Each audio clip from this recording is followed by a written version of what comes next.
ошо жээк сүйшүдүн артка эшиги кандай чечилет? Биринчи мына айтып коеюн. Бул жеринде мындай биринчи айтып кетчү нерсе дайыма бул тартылуучу буюмдарда саморез болот. Бул тарткычта, бул кармагычта, ушу бар жерде саморез болот. Эми бизде бул жерде бир саморез бар. Bunun için açkanda bir samarez var. Bu жерде мынакей капкак бар, ачылат. Бу жерде бир саморез бар. Капталдарында пистолдор бар. Бул астында капталында бар. Сол жагында бар. Астында бар. Астында саморез ал чечилген. Башталдык. Чечкенде инструменттерди кандай без повреждения кылбай турган инструменттерди алыш керек.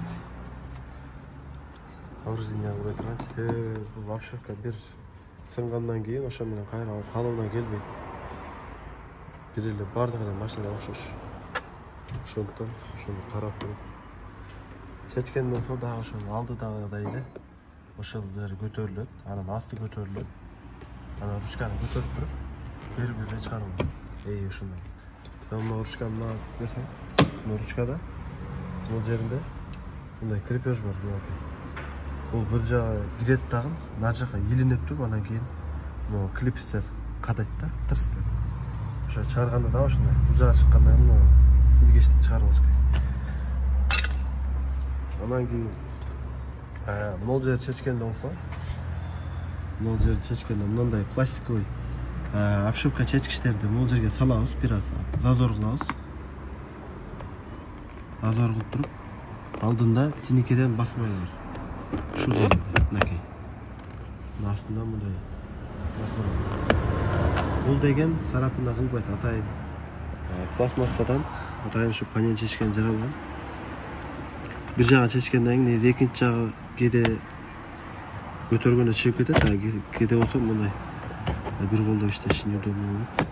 Астынан кирип туруп, сындырбай чыгарып алсак. Негизи биз бул жакта саморез жок экен. Негизи саморез болот көп машиналарда. Бунда жок экен. Мисалы алдында бар болчу, буну эгер жок болсо дагы штекерди сурганга оңой болот, штекерди чечип коебуз.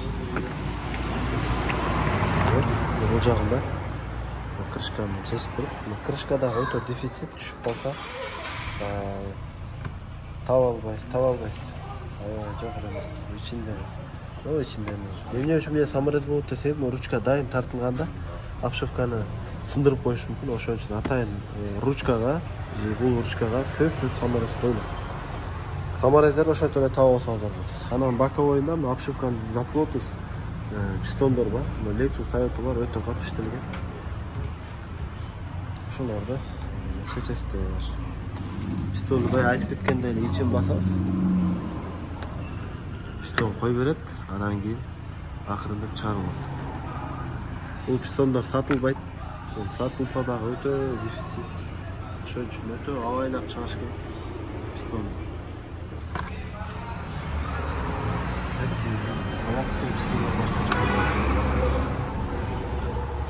Астында саморезер бар, аны чечти деген жок.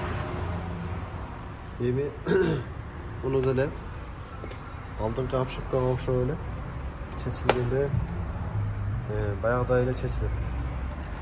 Буну да ошо мындай астына эгер көп машиналарга бул жерге кол кирбейт. Андай кол кирбей турган болсо эгерде мына обшивка чечкенди дагы аласыз дагы бул жерге салып зазор кыласыз. Зазор кылып корейскилер зазор менен ачылат да. Мисалы мына колуңузду салып алсаңыз жакшы да, негизи кол салып ачканча. Көптөмө ача элек экен, болчу. Ошентип ачасыздар. Жакта деген.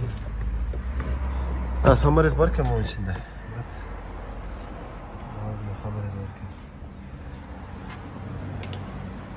Мындай ар бир машинаны эстеп жаттап калбайсыз атайын. Себеби ар бир машинаны жаттап кала берсең мээң толпак. Негизи биз ошол повреждение кылбай эле акырын чыгарып атканда ошентип табып, ошо опыт менен бөлүшүп коебуз. Баарыңарга берейин. Буну да ошо астын ажыратасыздар да. Бардыгы эле обшивка изгич болот мындай. Үстүндө мондай жер бар мынакей. Мындай образный болот да. Илинет да кач темирге бул жерде илинет. Aynik sıfırgычы менен кошо чат. Штекелерди атса не жетип калат.